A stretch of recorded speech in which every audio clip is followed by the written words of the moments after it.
रामायण कथा पाठ 23। परशुराम जी का आगमन।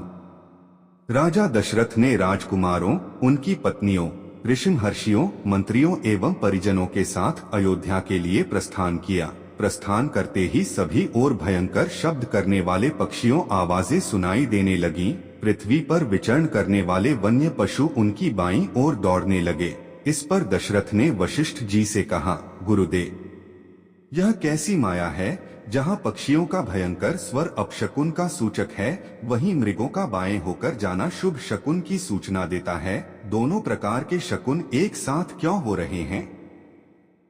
महाराज दशरथ के इस प्रश्न के उत्तर में वशिष्ठ जी बोले, पक्षियों के भयंकर ध्वनि से ज्ञात होता है कि कोई भय उत्पन्न करने वाली घटना घटने वाली है, और मृग आदि पशुओं के इस प्रकार जाने से पता चलता है कि वह भयानक घटना सरलता से शांत हो जाएगी। इसलिए आप किसी प्रकार की चिंता न करें। यह वार्तालाप अभी चल ही रहा था कि बड़े जोरों की आंधी आई। परिणामस्वरूप वृक्ष पृथ्वी पर गिरने लगे। तभी राजा दशरथ को भृगुकुल के ऋषि परशुराम दृष्टिगत हुए। उनकी वेशभूषा बड़ी भयंकर थी। बड़ी बड़ी जटाएं उनके तेजस्वी मुख पर बिखरी हुई थीं। नेत्रों में क्रोध की लालिमा थी। कंधे पर कठोर फरसा और हाथों में धनुष बाण थे। ऋषियों ने आगे बढ़कर उनका स्वागत किया और इस स्वागत को स्वीकार करने के उपरांत वे श्री रामचंद्र से बोले, दशरथ नंदन राम, हमें ज्ञात हुआ है कि तुम बड़े पराक्रमी हो और तुमने शिव जी के धनुष को भंग कर दिया है और इस प्रकार तुमने अपूर्व ख्याति प्राप्त की है। मैं तुम्हारे लिए एक और अच्छा धनुष लाया हूँ। यह धनुष साधारण नहीं है बल्कि जमदग्नि कुमार परशुराम का है। इस पर बाण चढ़ाकर तुम अपने शौर्य का परिचय दो। तुम्हारे बल और शौर्य को देखने के पश्चात मैं तुमसे द्वंद्व युद्ध करूंगा। परशुराम की बात सुनकर राजा दशरथ विनीत स्वर में बोले, भगवन, आप वेदविद स्वाध्यायी ब्राह्मण हैं। क्षत्रियों का विनाश करके आप बहुत पहले ही अपने क्रोध को शांत कर चुके हैं। आपने इंद्र के समक्ष प्रतिज्ञा करके अस्त्र शस्त्र का परित्याग भी कर दिया है। इसलिए हे ऋषिराज, आप इन बालकों को अभय दान दीजिए। यदि आपके हाथों राम मारा गया तो हम में से कोई भी उसके वियोग में जीवित नहीं रह सकेगा। परशुराम जी ने दशरथ की बात पर कुछ भी ध्यान नहीं दिया। वे राम से बोले, राम, संसार में केवल दो ही धनुष सर्वश्रेष्ठ माने जाते हैं। सारा संसार उनका सम्मान करता है। विश्वकर्मा ने उन दोनों को स्वयं अपने हाथों से बनाया था। उनमें से एक भगवान शिव के पास था और उसी से भगवान शिव ने त्रिपुरासुर का वध किया था। तुमने उसी धनुष को तोड़ डाला है। दूसरा दिव्य धनुष मेरे हाथ में है। यह भगवान विष्णु का धनुष है। यह भी पिनाक की भांति ही शक्तिशाली है। एक बार शिव और विष्णु में भयंकर युद्ध हुआ। विष्णु को देवताओं ने श्रेष्ठ मानकर शांत किया। शांत होने पर विष्णु ने भृगुवंशी ऋचिक मुनि को धरोहर के रूप में वह धनुष दे दिया। अपने पूर्व पुरुषों से यह धनुष मुझे प्राप्त हुआ है।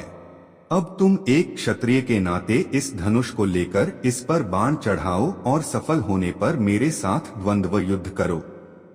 इस प्रकार से परशुराम के द्वारा बार बार ललकारे जाने पर रामचंद्र बोले, हे भार्गव, मैं ब्राह्मण समझकर आपका सम्मान कर रहा हूँ और आपके समक्ष कुछ विशेष बोल नहीं रहा हूँ, किंतु आप मेरी इस विनयशीलता को पराक्रमहीनता एवं कायरता समझ रहे हैं और मेरा तिरस्कार कर रहे हैं। लाइए, धनुष बाण मुझे दीजिए।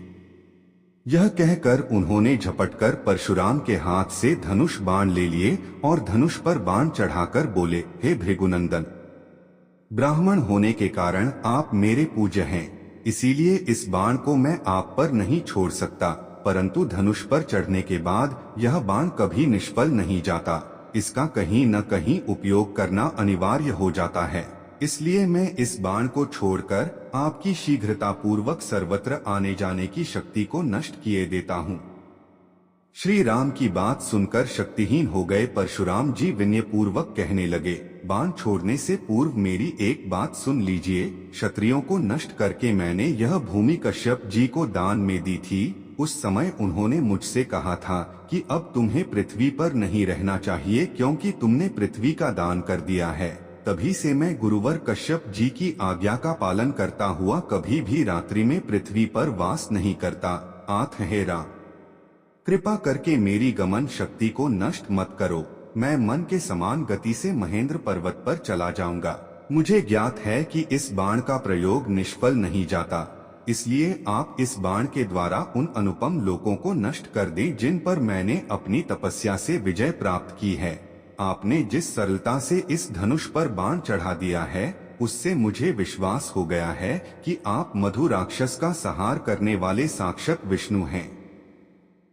राम ने परशुराम की प्रार्थना को स्वीकार किया और उनके द्वारा तपस्या के बल पर अर्जित समस्त पुण्य लोकों को नष्ट कर दिया। इसके पश्चात परशुराम जी तपस्या करने के लिए महेंद्र पर्वत पर चले गए और वहां उपस्थित सभी ऋषि मुनियों सहित राजा दशरथ ने रामचंद्र की भूरी भूरी प्रशंसा की।